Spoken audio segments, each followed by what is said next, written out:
کلام کبریا کے سامنے شعر پڑھنے جا رہا ہوں فاطمہ کے سامنے۔ سرور نواز صاحب نے کہا اس نے مانگی فاطمہ کی سب سے اچھی منقبت، رکھ دیا قرآن کو میں نے اٹھا کے سامنے۔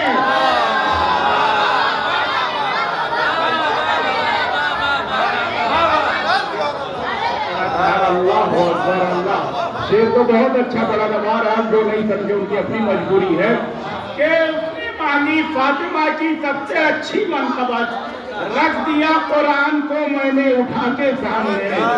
شکریہ کہ اس نے مانگی فاطمہ کی سب سے اچھی منقبت، رکھ دیا قرآن کو میں نے اٹھا کے سامنے۔ سرور نواز صاحب نے کہا صرف ایک، جو لوگ کربلا جا چکے ہیں جو نہیں گئے مولا جلدی سے بلائیں۔ شیخ سرور نواز صاحب نے کہا صرف ایک عباس کا روضہ وہ روضہ ہے جہاں، صرف ایک عباس کا روضہ وہ روضہ ہے جہاں، یاد آتی ہے نجف کی کربلا کے سامنے۔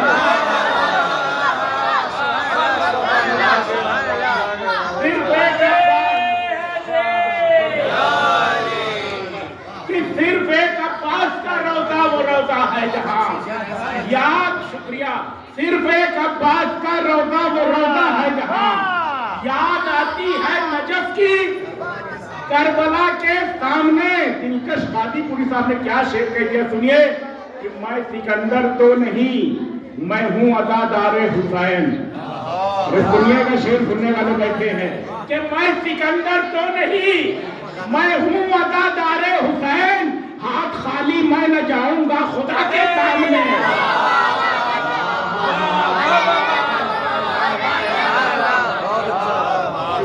کہ میں سکندر تو نہیں، میں ہوں میں سکندر تو نہیں، میں ہوں عزادار حسین، ہاتھ خالی میں نہ جاؤں گا خدا کے سامنے۔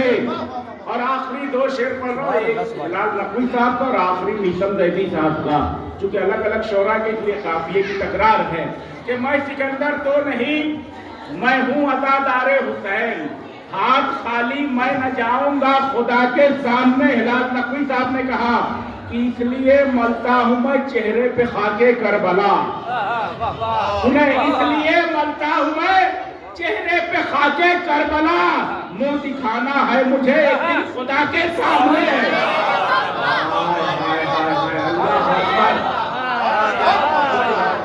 آخری شعر سنے مولانا نیسم بیدی صاحب کا، آخری شعر کہ اس لیے ملتا ہوں میں چہرے پہ خاکے کربلا، منہ دکھانا ہے مجھے ایک دن خدا کے سامنے۔ نیسم زیدی صاحب نے کہا کہ بغض وجہ اللہ نے چہرے کی رونق چھین لی،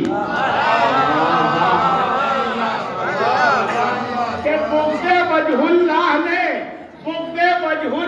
نے چہرے کی رونق چھین لی، کون سا منہ لے کر جاؤ گے خدا کے سامنے۔